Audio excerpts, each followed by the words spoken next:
Selamlar arkadaşlar. Sıradaki gezi noktamız Aspendos Antik Tiyatrosu.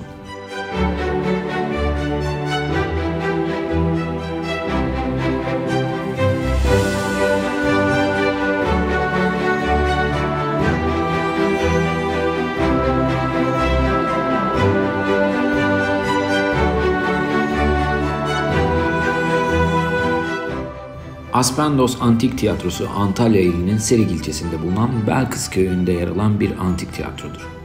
Roma dönemi tiyatro mimarisinin en önemli örneklerinden biridir. Tiyatro, M.Ö. 2. yüzyılda inşa edilmiştir. Yığma taştan yapılmış olup 35 sıra halinde oturma sıralarına sahiptir. Sahne binası 27 metre yüksekliğindedir. Sahne perdesinde Dionyos ve Ariadne'nin aşk hikayesini anlatan bir fresk bulunmaktadır. Aspendos Tiyatrosu, UNESCO Dünya Mirası listesinde yer almaktadır.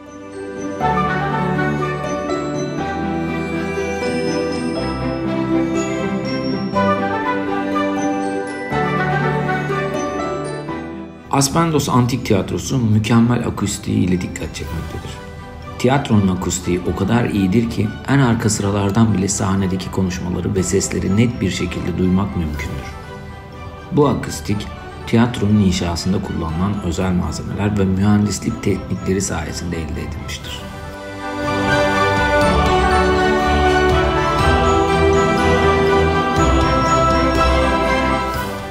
Aspendos Antik Tiyatrosu, antik çağlarda tiyatro gösterileri, müzik konserleri ve diğer etkinlikler için kullanılmaktaydı. Tiyatro, günümüzde de konser ve tiyatro gösterilerine ev sahipliği yapmaktadır.